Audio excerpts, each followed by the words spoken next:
Bonjour à tous, donc on reprend nos exercices sur le calcul des moments d'inertie. Et donc là, maintenant, on va s'intéresser à 1, 2, 3, 4 exemples différents que sont donc le disque homogène, le cylindre plein homogène, la sphère pleine et enfin la plaque carrée. Voilà. Donc ça correspond aux exercices 7, 1, 4, 5, 6, 7. Et donc je vais commencer par l'exercice sur disque homogène.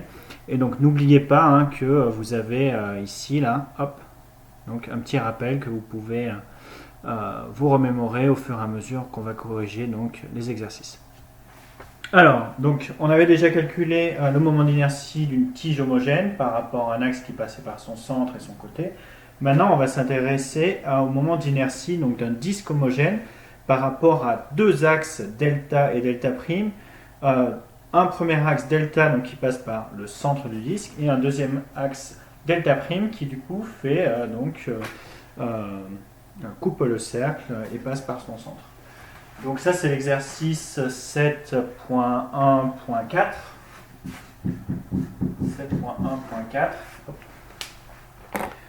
7.1.4. Et donc on veut calculer quel est donc le moment d'inertie par rapport à un axe delta qui du coup est perpendiculaire ici. Donc delta il est vraiment perpendiculaire ici. Donc je vous rappelle, donc, il s'agit donc d'un disque, c'est un objet étendu, donc il faut utiliser le fait que ce moment d'inertie par rapport à delta, donc c'est une intégrale sur tout l'objet. Le fait que ce soit un objet bidimensionnel, ça correspond ici en fait à une intégrale double de r carré fois dm. Voilà. Alors, comment on va faire ça? Il va falloir qu'on trouve un moyen donc, de relier les petits éléments infinitésimaux de masse à la situation qui nous intéresse ici. Et en l'occurrence, on voit bien ici qu'on a une symétrie polaire, enfin on a un cercle. Et donc on va décomposer ce petit dm en des petits morceaux donc, de ce disque que je dessine ici.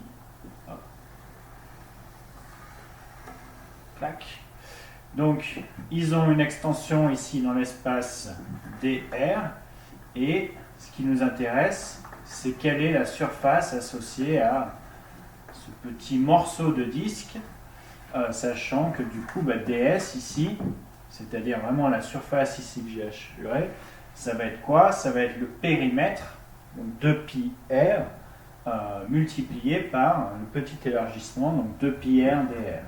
2πr dr.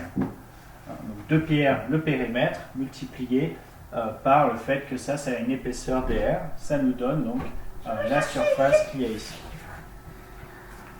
Corentin, non, tu peux pas. Tu peux pas. Donc la surface de cet arc-là, et donc c'est ds, et donc la masse associée, donc comme c'est un objet bidimensionnel, c'est dm qui est égal à ρs ds, où du coup ρs correspond donc à la masse surfacique du disque, ρs qui est égal à donc, la masse totale de tout le disque divisé par la surface totale du disque. En l'occurrence, la surface d'un disque, c'est pi fois grand R au carré. Donc ça, c'est aussi donc grand M sur grand pi fois grand R au carré, où du coup, le grand R, c'est vraiment c'est celui-là. Et ce morceau de disque, il est situé à une position donc, petit r par rapport au centre. Et donc pour recouvrir toute la surface, il va falloir intégrer r entre 0 et grand R. Donc ça, c'est une façon donc, de décomposer tout l'objet. Cette somme sur tout l'objet, ça va être une somme de plein de disques comme ça, tous centrés en haut, mais qui ont des rayons croissants et entre 0 et R. Donc ça veut dire que ici, le I delta, ça va être quoi? Ça va être une intégrale. Que ce soit sur tout l'objet, ça va être entre 0 et grand R, de petit r au carré, et ensuite le dm, on a vu que c'était ρs fois ds, c'est-à-dire, donc rho s c'est une constante, 2pi r dr. Donc là, en fait, on n'a besoin que de calculer une intégrale simple. Tout simplement pourquoi parce que en fait, j'ai décidé dès le début de faire comme ça des anneaux qui est déjà donc un élément bidimensionnel. Une intégrale double, ça aurait été de prendre juste hop, un petit morceau comme ça, et donc on aurait intégré non seulement sur le rayon, mais aussi sur l'angle θ. Mais ça, on sait qu'en fait, ça nous donne 2pi, donc juste 2pi r. Donc calculons ça, donc là on a r carré, 2pi r cube, donc ça c'est 2pi rho s, 2pi rho s, on intègre r au cube, donc du coup ça devient petit r4 sur 4 pris entre 0 et grand R, donc ça c'est ni rien d'autre que 2pi, je remplace le rho s par m sur pi r carré, donc grand M sur pi grand R au carré, et là, R4 sur 4 est entre 0 et R, ce n'est rien d'autre, donc grand R4 sur R4, donc c'est fois R à la puissance 4 sur 4. Et donc maintenant, on simplifie, donc on voit que les pi s'en vont, là il y en avait 4, il ne reste plus que 2. Et donc là, on a 2 sur 4, 2 sur 4, ça fait donc 2. Et donc, on obtient quoi? On obtient que le moment d'inertie est m grand R carré sur 2. Voilà. Donc ça, c'est le moment d'inertie par rapport donc à l'axe delta qui passe par donc, le centre du disque. M R carré sur 2. Et donc la question d'après, c'est quel est le moment d'inertie par rapport à non pas cet axe-là, mais par rapport à un axe delta que je vais appeler delta prime, qui du coup passe par le centre, mais qui coupe le disque. Donc attention, on ne va pas pouvoir appliquer le théorème de Huygens comme ça. Le théorème de Huygens, il ne marche pas, tout simplement parce que delta prime ici, il n'est pas du tout parallèle à delta, au contraire, même, il lui est même perpendiculaire. Donc on ne peut pas utiliser Huygens, et donc il va falloir utiliser une autre technique, et donc c'est la technique qu'on va voir là maintenant tout de suite.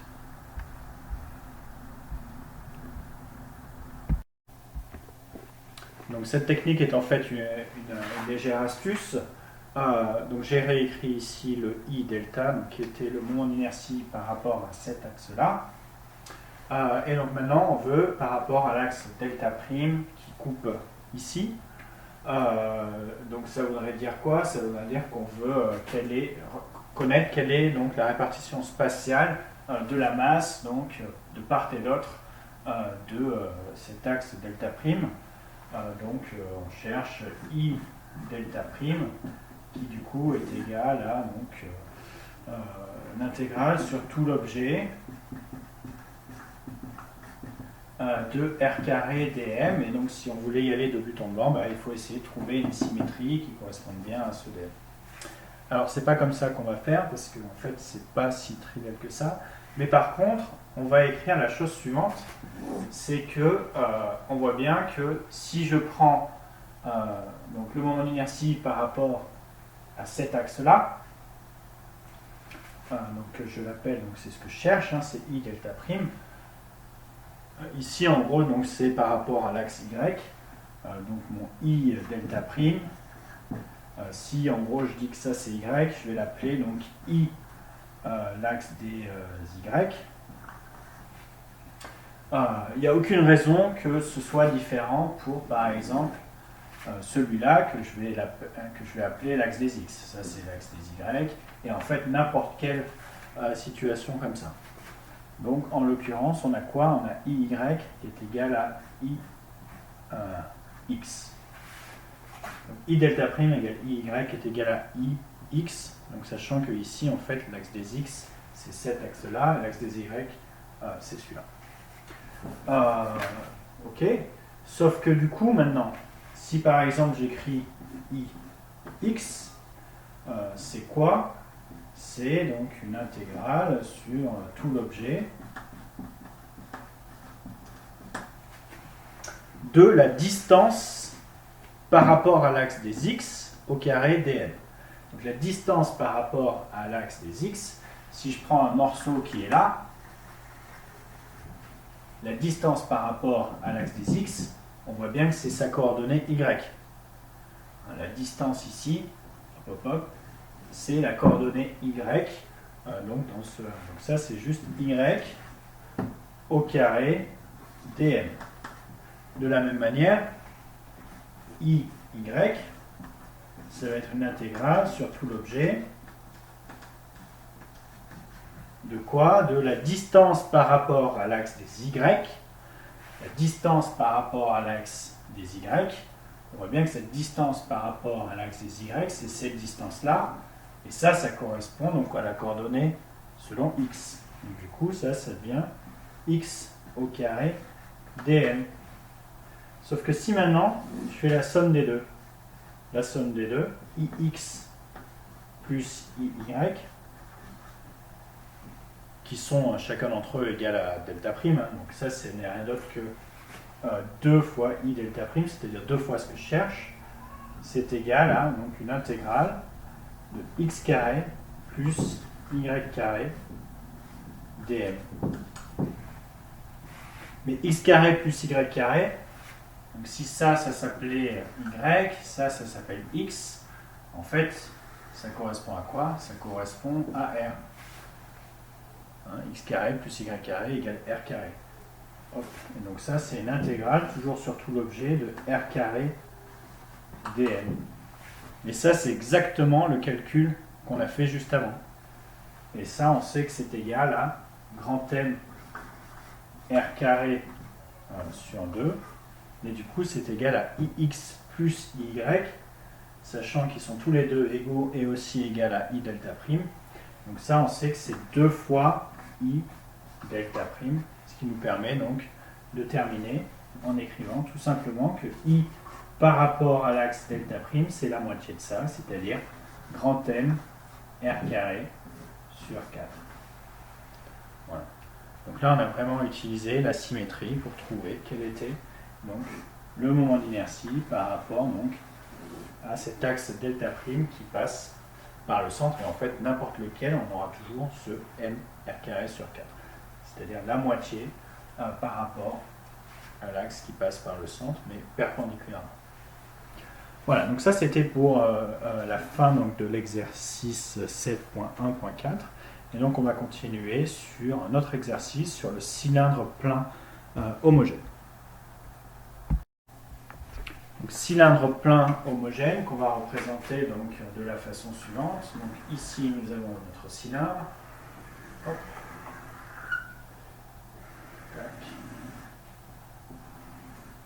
Et on cherche à connaître quel est le moment d'inertie par rapport donc, à l'axe qui passe comme ça par le centre. Donc, il s'agit d'un cylindre de rayon R. Et donc la masse totale, c'est M. Il a une masse homogène, ça veut dire qu'il a une masse volumique qui est constante.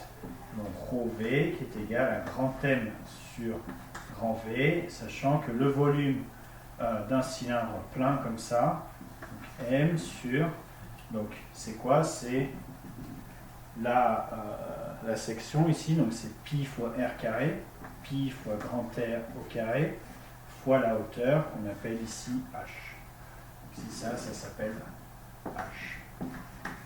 Voilà, donc on a m sur pi r carré h, ça c'est donc la masse volumique, le rapport entre la masse et le volume. Et donc on cherche, donc ça c'est ce qu'on avait pour le disque. Et donc maintenant on veut quoi? On veut I delta qui va être donc une intégrale sur tout l'objet de la distance par rapport à cet axe delta au carré fois dm. Et donc là, on va utiliser un petit peu comme avant, on va essayer donc de découper ce cylindre en petites sections et intégrer ces sections, sommer ces sections pour que ça recouvre, pour que ça fasse en sorte qu'on a tenu en compte de tout le volume, de toute la masse. Et donc exactement comme le disque, on va faire quoi? On va découper des petites tranches comme ça, des petits tuyaux. Donc, sauf que pour le disque, c'était juste cette partie-là.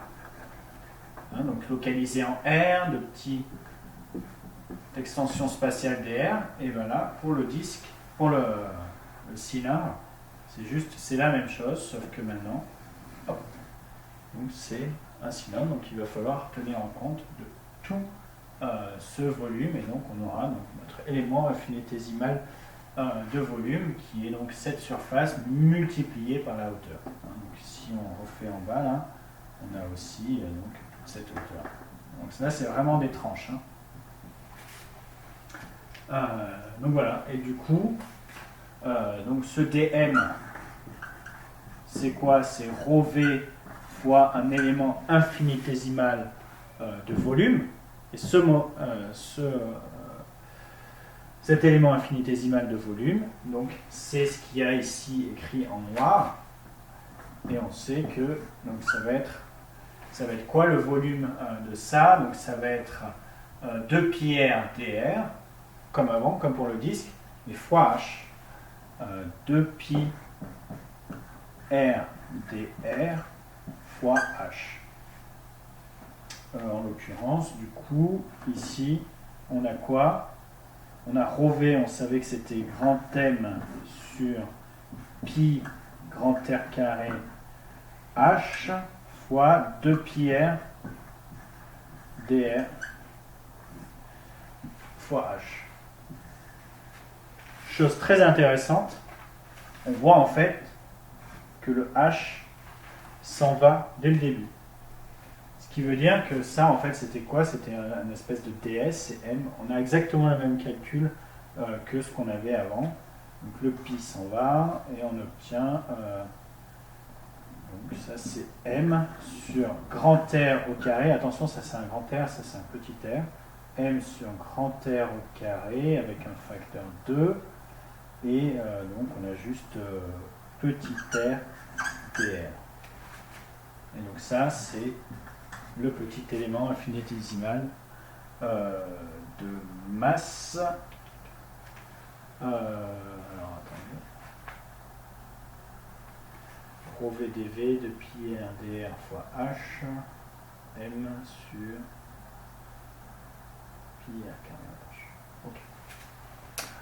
Ce qui veut dire maintenant que pour le I delta, ça va être quoi? Ça va être une intégrale sur r carré fois dm, c'est-à-dire donc 2m sur grand R au carré fois r dr, c'est-à-dire donc le r carré, donc 2m sur grand R carré, et ensuite on fait l'intégrale de r cube, donc ça c'est entre 0 et grand R, de r cube, c'est r4 sur 4, et on obtient donc fois grand R4 sur 4. Hop, ça s'en va, ça simplifie, et on obtient grand M R carré sur 2, qui n'est rien d'autre donc que le moment d'inertie par rapport à cet axe delta. Alors, chose très très intéressante et finalement très importante, et peut-être plus importante que le calcul. Hop. Vous voyez ici qu'on obtient que le moment d'inertie par rapport à delta pour donc, ce cylindre plein homogène, c'est exactement le même que pour le disque. Et en fait, ça c'est normal. C'est normal parce qu'on n'oublie pas que le moment d'inertie nous renseigne sur comment est répartie la masse par rapport à un axe.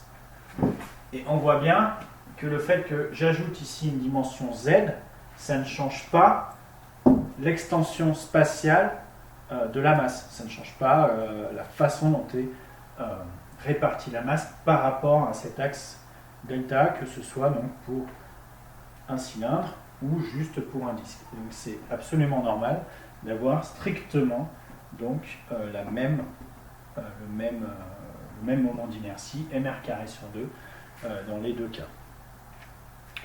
Alors effectivement, la masse pourra être différente parce que si on considère ça, c'est plus léger que l'ensemble, mais sinon la formule reste strictement identique.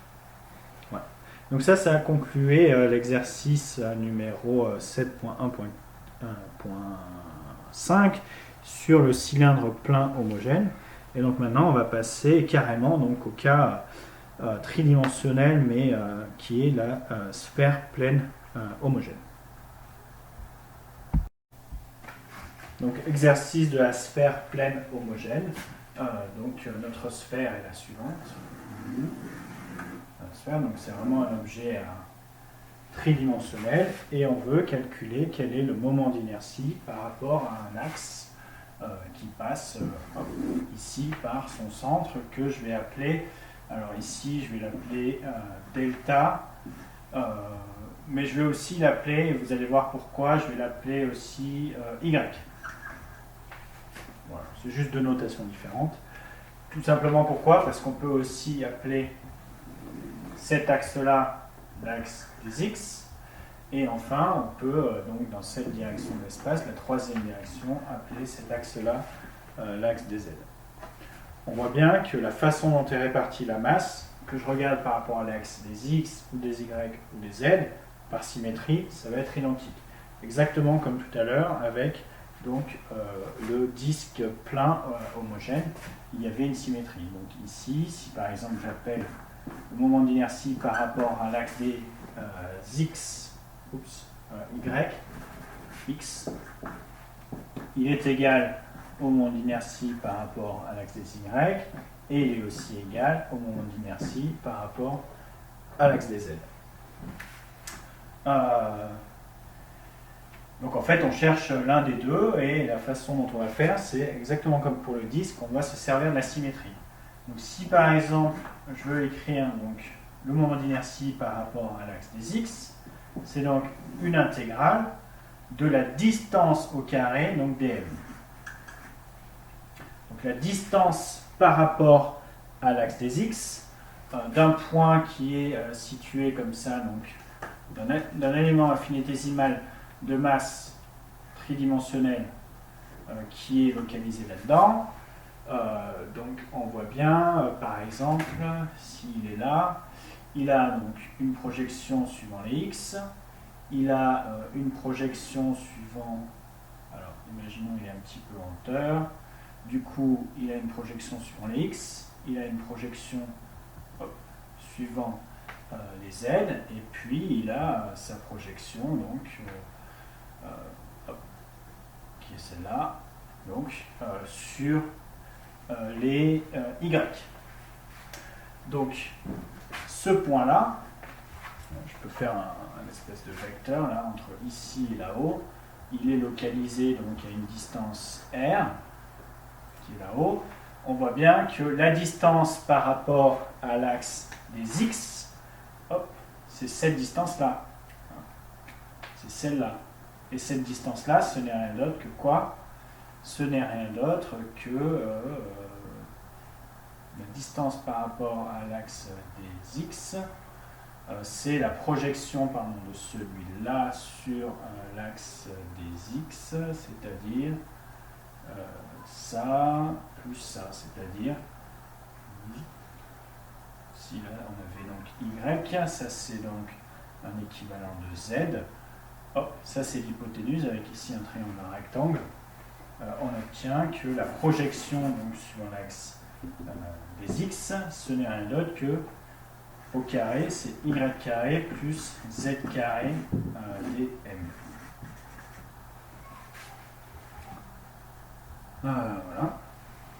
De manière symétrique, on peut dire que y, donc ça va être une intégrale de quoi? De la distance par rapport à l'axe y. Donc la distance par rapport à l'axe y, c'est donc x carré plus z carré dm. Et enfin, iz, ça va être donc l'intégrale de la distance par rapport à l'axe des z, c'est-à-dire donc y carré plus x au carré dm. Si on somme les trois ici, on a quoi? On a ix plus iy plus iz qui est égal à, donc on les compte, hein, donc on va avoir 2 fois x2, on va avoir 2 fois z2 et on va avoir 2 fois y2. Donc en fait, on va avoir une intégrale de 2 fois x2 plus y2 plus z2 fois dm, c'est-à-dire une intégrale sur tout l'objet de 2 fois petit r, c'est-à-dire celui-là, au carré dm. Et donc on voit maintenant que, et donc ça c'est 3 fois ce qu'on cherche, hein. C'est-à-dire ça c'est 3 fois i delta. I delta est égal à i, qui est égal à y, qui est égal à iz. Donc ça veut dire qu'à la fin, il faut qu'on calcule i delta, qui va être égal à quoi? À 2 tiers, je sors le 2 tiers de l'intégrale de r carré dm. Sachant que r, donc, ça va être la distance par rapport donc, au centre ici donc, de mes coordonnées x, y, z. Et ça, en fait, on l'a déjà fait pour le cas d'un disque. Et ici, il faut généraliser au cas de la sphère. Ça veut dire qu'il faut qu'on découpe notre sphère en éléments infinitésimaux dm dont on sait facilement calculer quelle est la surface ou quelle est la masse. Donc faisons ça.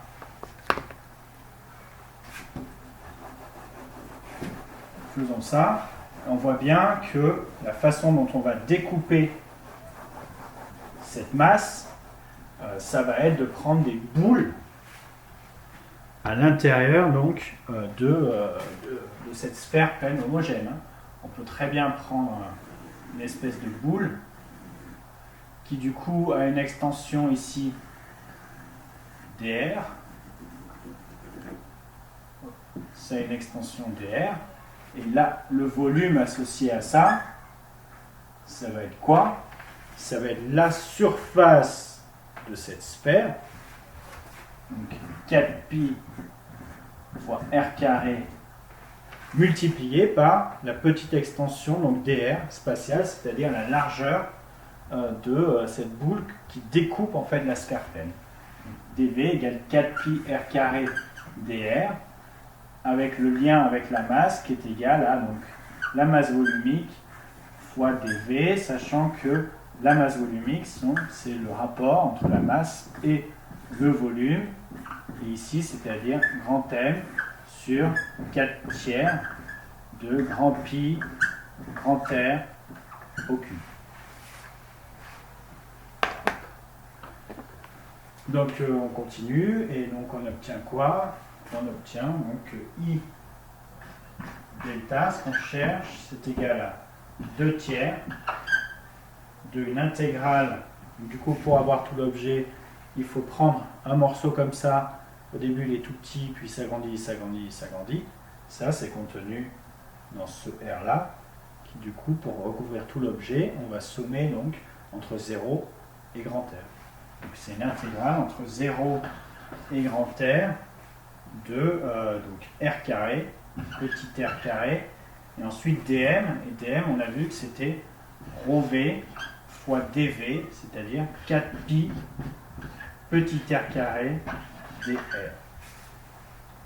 ρv c'est une constante, on peut le sortir, on peut même le remplacer, 2 tiers de m sur 4 tiers, donc là c'est 3 de pi r cube, et ensuite il faut faire donc le 4pi, on peut aussi le sortir, donc là le 4pi je l'ai sorti, le ρv aussi, et du coup il ne reste plus qu'une intégrale entre 0 et grand R